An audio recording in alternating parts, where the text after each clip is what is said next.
Well, welcome everyone to today's episode of TMI Advice You Didn't Want. Today we're talking about money because money, I feel like, and abundance, let's be honest, it's not just money, but I think money is such a key feature in our lives every day, right? Like we need money in order to do what we need to do, right? So, but we also don't need money. Ooh, that was ew. I don't like that I just said that, but it's okay. We're going to talk about that. So, but we're going to talk about creating abundance, what that looks like. It's such an integral part of our lives that we've made. So, we're going to talk about a little bit of that. So, in case we haven't met, my name is Karen. And my name is Ashley.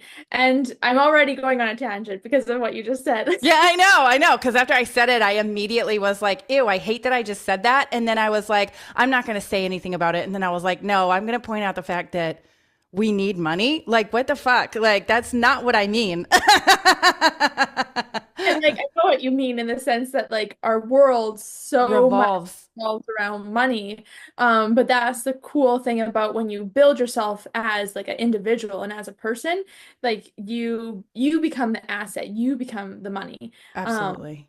And so it's something that like I do a lot of in my life is I'll like trade. And Mm, so I have a lot of things that I trade. Like right now I'm working with a mentor and I'm trading my skill set for his skill set. I've traded being a Reiki practitioner for massages or for lashes or for nails, you know? And so I think that it's important for us to remember our greatest asset is ourselves as an individual. mhm. Um, and I'll finish this tangent real quick and then we can get back to what we had planned at the That's okay. um but I think that's why like for me like I am very on board like if you see like those TikToks where they're like do not pay your kids to do chores like Mm, it's not reality for mhm, them to do bare minimum pick up after themselves. You're training them to be a bare minimum employee. mhm. Like do not do it. Like that is a part of life. Do not pay them. And I never have. I've never paid my kids for chores. They can get an allowance, but they have to do it age appropriately. So my oldest two can do this, my youngest can't.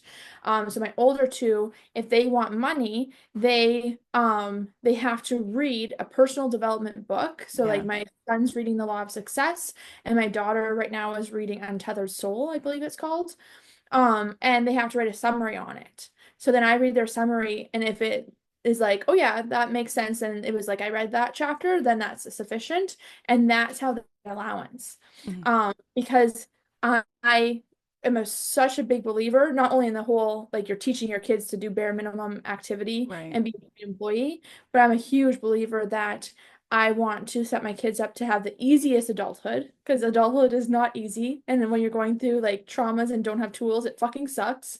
And also, I want them to understand that they are their best asset. Mhm. So Yeah, no, that's exactly. Yeah.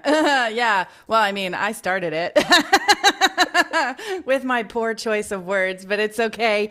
I noticed it. That's the thing. Like, I'm going to go on this tangent here for a second. When you notice that you say something or you do something that you're like, I don't actually align with that, it's okay to go, point it out to yourself. Go, I don't really like that. Like in my head I did it, like I said, did it in my head, and then I went, no, I'm going to point it out because I feel like this is a really good moment to talk about that. So, but anyways, I think that's just part of the learning process. Like it's not that you have to be perfect because there's no way to always say things perfectly or always do things perfectly. It's just the learning process. And it's just about catching yourself as you're going and asking, did that serve me or did that not serve me? Did I like how that felt when I say that? Like, that's the thing that I notice more and more when I say something that doesn't feel right. It doesn't resonate with where I actually want to go with the vision I've created for myself. That's when I'm like, oop, let's back up and do that again. Like, what would I say differently or what would I do differently next time? And that's yeah. just part of the learning process. And that's beautiful because you're allowed in that instance to make mistakes. You're Mhm. allowed to go, I wouldn't do it like that again. And it doesn't have to be perfect, right? Like, I think this whole perfectionism, I think we should put that to sleep. Like, it's time to go bye with that because that's not a thing. That's not reality. Mhm. So, but I mean, okay. So the reason that we kind of got onto this thought of let's talk about money, because we love talking about money here, because it is something that so many of us are like, I would like to create this, I would like to create that. And in our current society, like that transactional of money, it does show something, right? So we've been talking a lot about money between Ashley and I recently. We've been talking about abundance and what that looks like. And I was saying to her yesterday and to two of my Dr. Joe friends, I feel like I've already created it. Like I feel like, and I have in a lot of ways. Okay. Like I got a $400 ice cream maker for free. Just had to talk about it on a video. Like that was the currency that we were using. Right. So like, I have been getting a lot of stuff like that. Like that's abundance, right? Like I'm literally creating these things out of thin air. I have no idea where they're coming from. And for me, I can see that they're getting bigger and bigger and bigger. And to me, that's like, I've already created it. I already can feel, I know what it feels like to be the millionaire. Cause that to me is the piece of the puzzle that I love for my 3D reality. Like that's the piece of the puzzle that I'm like, oh, that would be so fun to have that be a part of my reality, because I think there's so much that I could continue to do with it, right? So but as I look at like my life recently, I've been like, oh, I can really see the steps that I took to get here. And the most important thing that I did, because I've done I've done the work, I've done all the things that you need to do in order to create that success. But the most important thing that I have done has been watching my thoughts, watching my actions towards money, and really, how do I feel when I am that person? Because I don't want to just be a millionaire, right? Like I don't want just that. I want freedom. And to me, freedom feels calm. It doesn't feel frantic, doesn't feel overwhelmed. I see a lot of people, I actually know people that are millionaires that are frantic and out of control, right? Like, I don't want that. Ew. Like, I don't want to be a slave to my money. That's not the point of it. It's an asset, right? Like, it's something that I can use to further grow, right? So it's just a tool at the end of the day. So anyways, to kind of get to the story of like what got us to be like, we should talk about this. So I've been talking to my friends, like, I feel like I've already created it. Last night, my husband and I were doing a meditation right before bed. It was called Generating Abundance by Dr. Joe Dispenza. And literally the meditation was done. Okay. He literally was like, okay, so like you've just created this abundance. Now ask the universe, and he says these words too, like ask the universe for a sign that you connected with it. And our power immediately after he said that went out. It was like, it was gone. And I start laughing and I'm like, Matthew, we created our abundance. Like that's our sign. Like that's the sign that we needed, that both of us, and we both just started laughing. And then he looks at his phone almost immediately and he's like, yep. And it's 11:11. And I was like, well, I guess it's time for bed. So we jumped in bed and went to sleep. Yeah. So it was just so like perfectly synchronistic. And I feel like for me, that's the external evidence that I need to keep going. And Dr. Joe talks about this all the time. You're going to see those synchronicities that happen as your external evidence to show you keep going, because you have created it. It's there, so it's just about staying in that frequency. And that to me is the hardest part of this, staying in that frequency and consistently staying in that frequency. This is why I think a lot of people are like, manifestation doesn't work. I do believe and blah, blah, blah. But the thing is you have to stay in the frequency of what it feels like to create everything that you want. Like you have to already act as if that person. You can't act as if it's going to come in. You have to act as if it already has come in. And that can be difficult when you're looking at your 3D reality and you're going, but it's not here yet. That statement that you just said is a statement of lack. And that's the statement that I've really had to like hone in more and more and be like, no, that's not the feeling I want to feel. I want to feel my abundance. And what does that feel like? And all I have to do is have a thought and I can create that feeling in my body. Yeah, for sure. And I think that's where gratitude comes into play, like in such a huge way, is when we're living in a scarcity place, it's hard to feel like more is going to come. Yeah. But if we're grateful for what we have, then it's easier to see that more is going to come because we feel grateful. But if we feel like, oh, nothing ever works out, and so that's never going to work out. If this isn't working out, why would that work out? And I think that's why gratitude is like one of the most important things to creating abundance.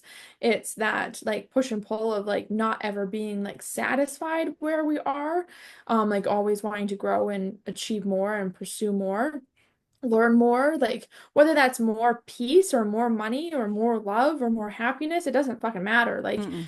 your more could be moving out of $1 million home to like a little tiny camper in the middle of the woods, Mm-hmm. like that, because you're going to experience more peace, Mm-hmm. more tranquility. Like there's always more for us to achieve, but if we're not grateful for the journey getting there, it's going to be really hard to feel like that is going to be a possibility. Absolutely. And this popped in my head this morning during my meditation because things pop in my head all the time. Then I'm like, oh my God, I never thought of it like that, right? Because I'm tapping into an energy higher than myself. But during my meditation, I had this thought that I'm the variable in my Mhm. story. Literally, I am the variable of what makes it happen faster or makes it happen slower. Because I do believe that we have all the puzzle pieces that we need to create what we want to create. We have it already. We already have that information. Whether we know it on a conscious level or not, that's a different story. But we have everything that we already need, right? The variable is whether or not we want to stay in that frequency, stay in that state of feeling our abundance before it shows up in our 3D reality, right? Like, do we want to stay there? And I have to ask myself every time I go back to the thought of it hasn't happened yet. I have to ask myself, okay, but I'm the variable. So what else do I need to change about me? And really, it's that thought that keeps it stuck because Yeah. that thought is like keeping it at bay because it's like, yeah, well, it hasn't happened yet. And it's going to keep creating that over and over and over again. That's where I got stuck for years because I was like, oh my God, like I'm doing the do, like I'm doing the work. So many people would be like, you're doing way more. I can't tell you how many people told me you're doing way more than I ever did to create what I created in my life. And it's because my thought process was off. It's because I wasn't fully aligned with my thoughts, my body and my brain like were completely at odds with each other because in my brain I'd be like, "Oh, I want to create this wealth." And my body would be like, "Yeah, but we're struggling to pay our bills. We're struggling to do this. We don't have abundance." And so I'm just not in alignment with what I want to create.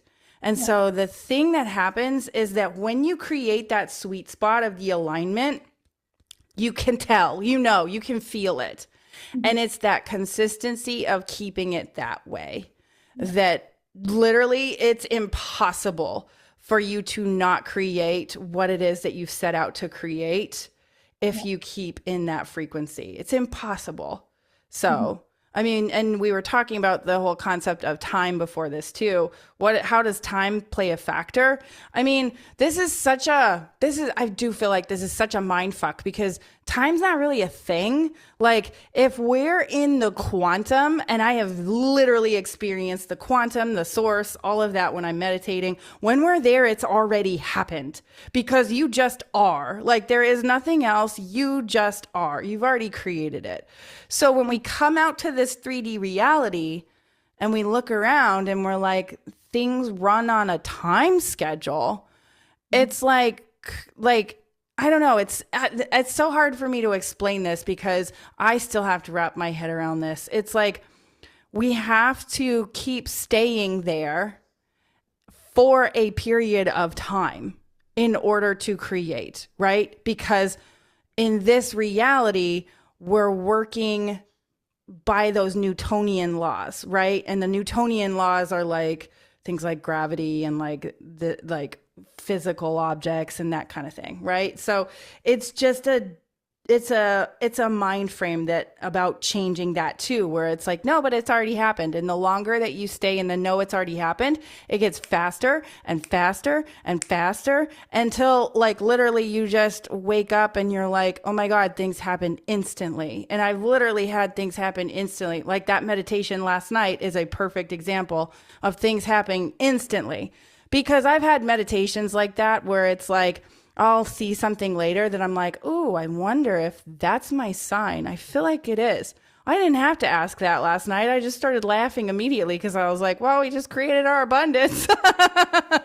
And we just both started laughing because we knew it was true. So it was wild. Like stuff like that happens faster and faster and faster. Mhm.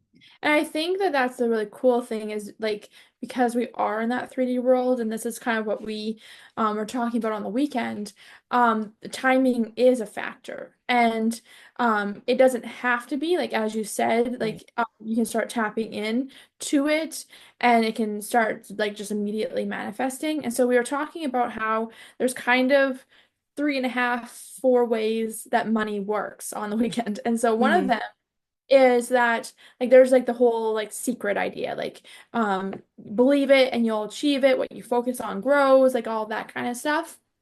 And like I know people that have done the vision board thing and it's been like fucking nuts. Like Mm-hmm. my one friend, she put a picture of a guy on her vision board and on their like second date, he was at her house and he saw like through her office, he could see like the vision board through it like by the entrance.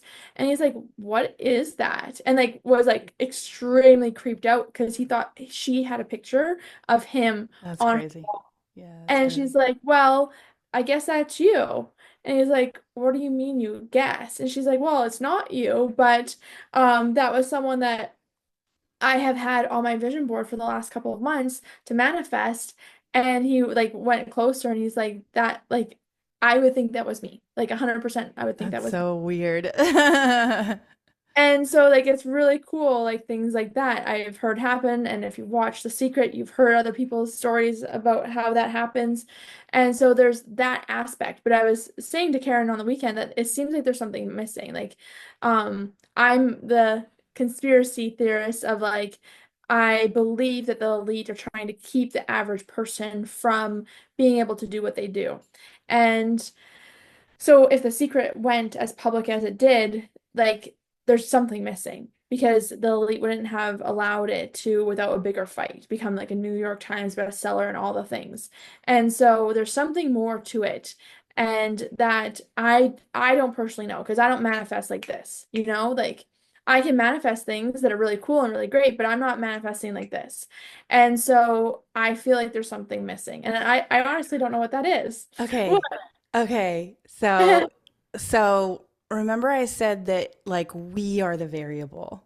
Mhm. We are the variable. So there is no way an elite person can keep me from source. Period. End of story. No 100%. way, right? So when I go to source and I spend time with source in meditation, Mhm. I am getting all the information.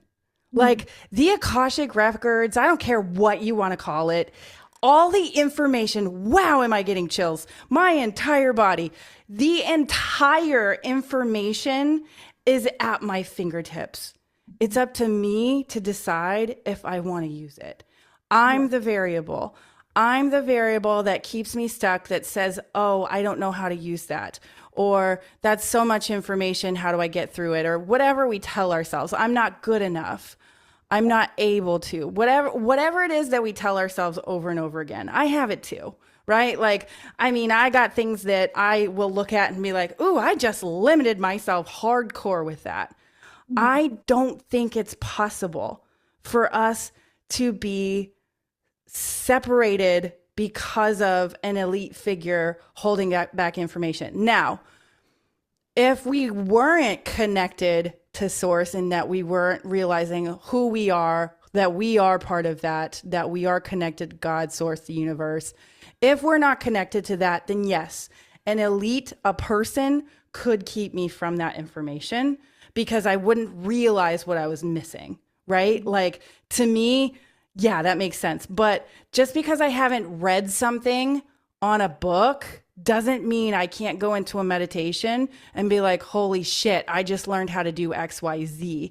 My friend went to a meditation retreat with us. I think this was our second meditation retreat or something like that.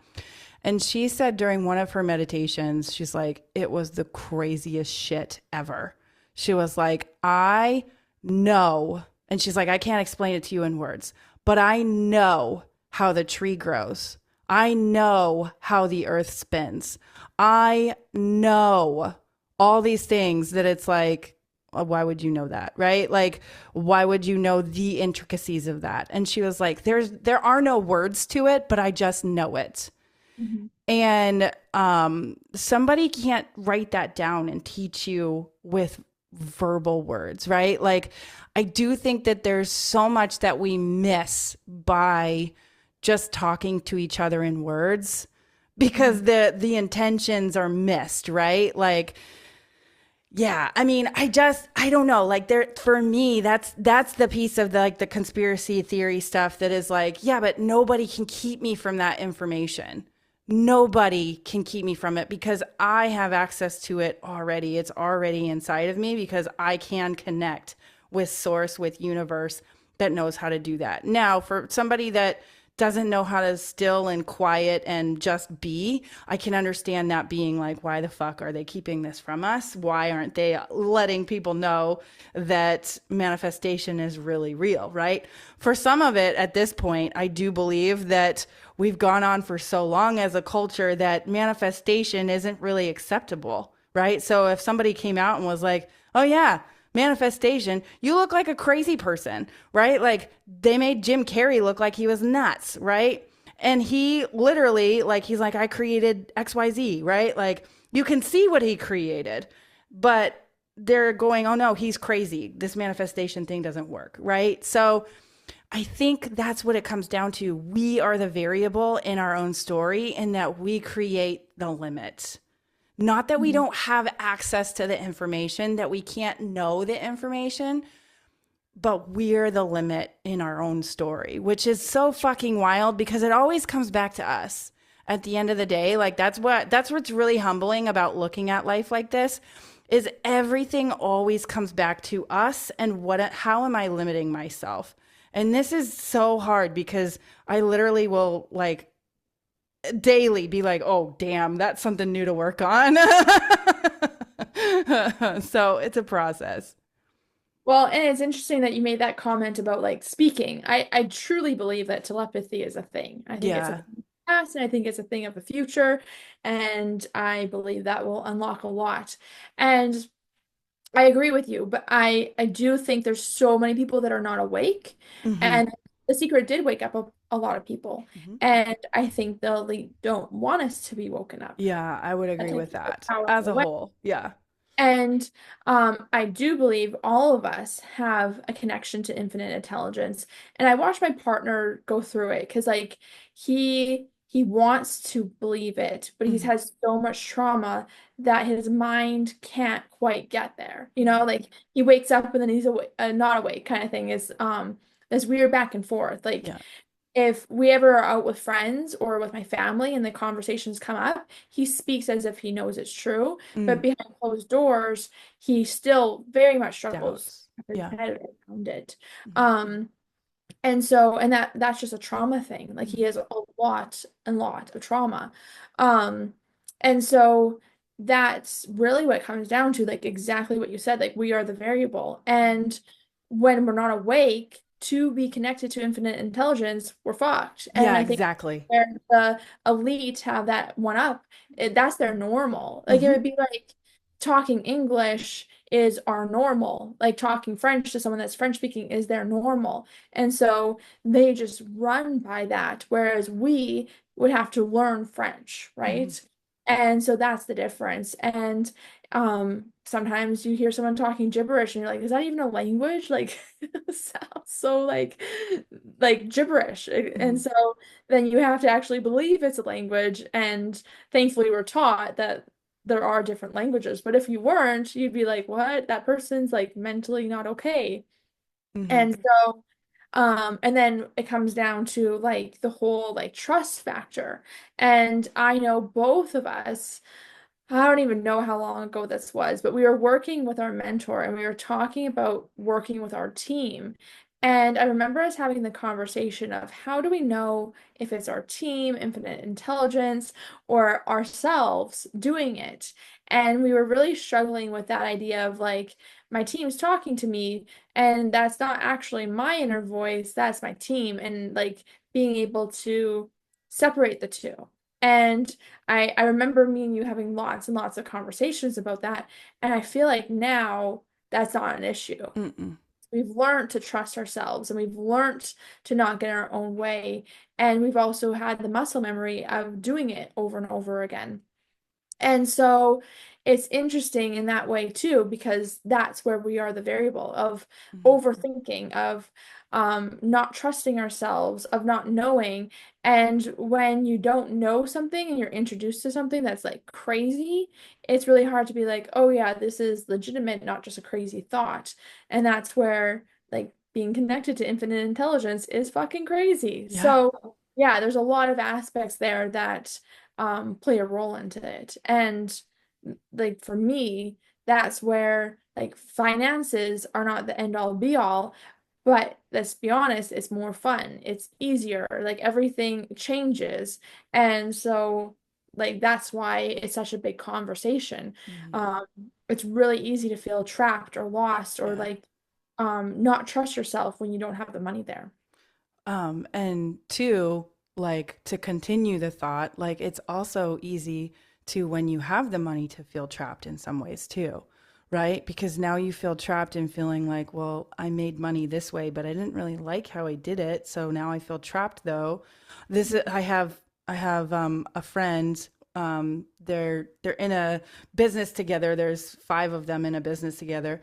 They actually hate what they're doing. Like they hate it, but they feel trapped because they're literally like, but this is how we made our money, right? And I can't tell you for how many years they have been saying, oh, we're going to change our strategy and we're going, because right now they're teaching network marketers. And you know who I'm talking about, Ashley. But they're teaching network marketers, but all of them are like, we don't want to teach network marketers anymore. We want to focus on just an entrepreneur. And I can't tell you how long they've been saying that, but they've Mhm. never changed it because they're afraid. And I know they are because one of them voiced it to me recently.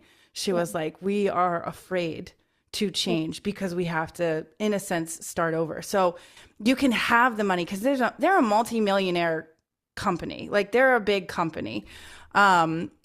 But they feel trapped, right? So this is why it's so important to me to create the feeling of freedom in my abundance Yeah. because I don't want to feel like that. And Yeah. I do think that had I gotten my way all those years ago when I first got online and I was super successful, I would have felt trapped. And Mhm. in my infinite knowing, I knew I didn't want that. Yeah. So now with what I'm doing, oh my God, I'm getting chills again thinking about this. I love doing TikTok shop because at any moment I can go, I want to add something different to it and I want to scale back on TikTok shop at any moment because I it's not like it's my own business. It's not like it's my own corporation. I'm not going to feel trapped by it. Now, I do realize saying that out loud, I need to work on the thought of having my own business. Am I going to feel trapped in it? That's a thought I need to work on because some of it, and you and I have talked about this before, Ashley, some of it is, will I want to do that thing that I created for the rest of my life, right? And the thing about that is I don't have to do anything for the rest of my life. I have the skill sets though that I can change on a drop of a hat. And I think more and more I've been realizing that as I continue to do my journey in the online space where I'm like, I could literally pick up at any moment and say, I want to do this. I want to do this and I can be successful at it because I have the skill sets necessary to create that pretty quickly on social media. I mean, for me, the minute that I realized that I had created a pretty significant what's the word skill set with social media was when I literally created a platform on TikTok and I created 1500 not subs 1500 followers like in less than 30 days. That's when I was like, okay, I know what I'm doing. Right? Like I know how to do this and I know I can do it again and again. Now that doesn't mean that there isn't more to learn, there isn't more to create around that because I do see things that I'm like, "Oh, I could get better at this. I could get better at this." But as I continue to grow that skill set, it just becomes even more of a second nature that it's going to like grow it quickly and now I can literally say, "What business do I want to start? What business do I want to create?" Right? Because I started in network marketing too. And I got to a point where I was like, I don't want to do network marketing because I don't want to be a babysitter for the rest of my life. Like, and that's really like, and you know, you're laughing, you know, like it really is about helping people. If you want to be successful, it is about helping people. And a lot of times a network marketer hasn't necessarily created the thought processes they need in order to be successful. So you really do have to create some sort of momentum with them too, you know? So yeah, for me, I was like, I don't want to do that forever.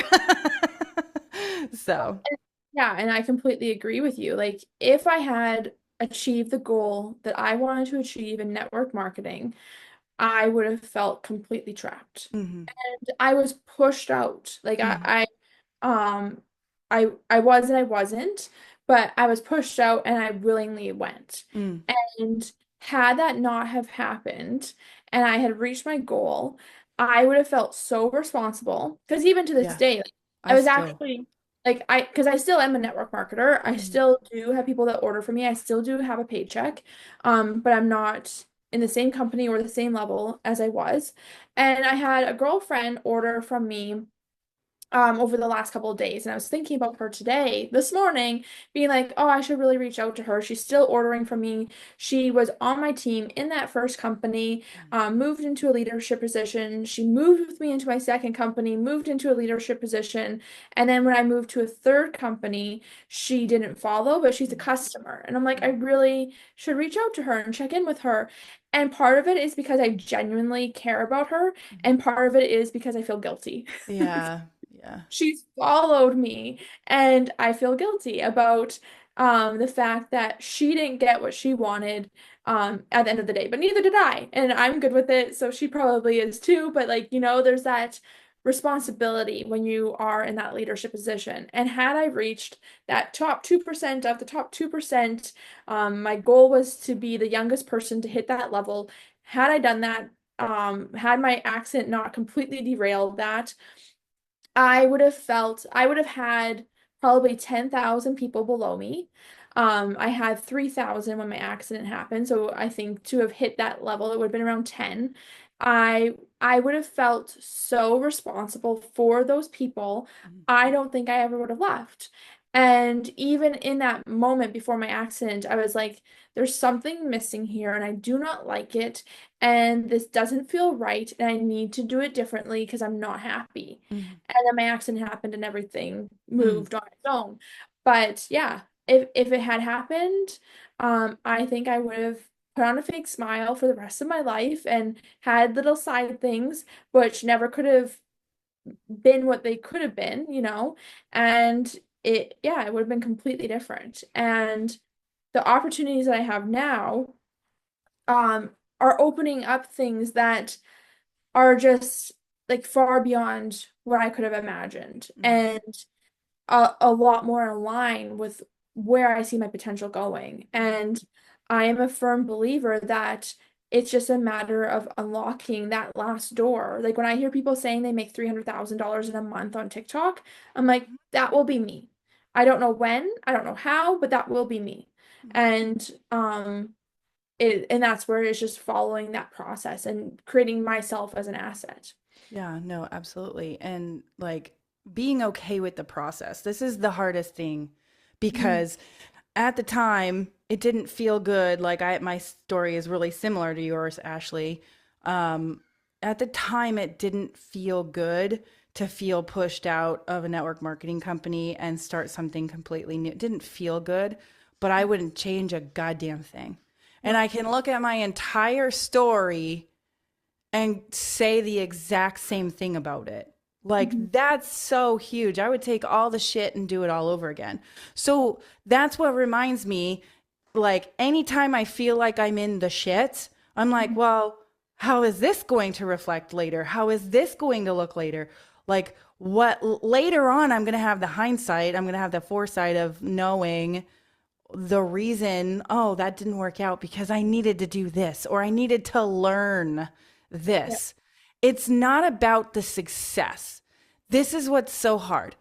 It's about the learning to get there. It's about who you become in Yep. creating whatever you create, whether that's $10 million or that's $1,000. Who Yep. fucking cares? It's who you become as you're doing it. Mhm. And I look at, I mean, we're almost done here, but I look at this podcast and we've done quite a bit with it and it hasn't gone super far, but I know, oh, getting chills again. I know that it's going to be a springboard for something. And I don't know what, and I don't really care because it's none of my goddamn business, right? Like, this is what my friend, my Dr. Joe friend said to me last night because I was like, I know I've created my wealth. And she's like, yeah, you have. And it's none of your goddamn business when it happens. And I was like, yeah, you're right. It's not because I already feel like I have. So that is the thing that you hold on to. Yep.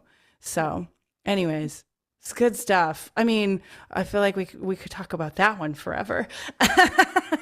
So, Anything forever. Let's it's be honest. true. It's true. I think I say that every time, but I think we're going to wrap it up here. So, friends, if you're listening on your favorite podcast host, go ahead, give us a 5 star. Let us know in the comments what you think.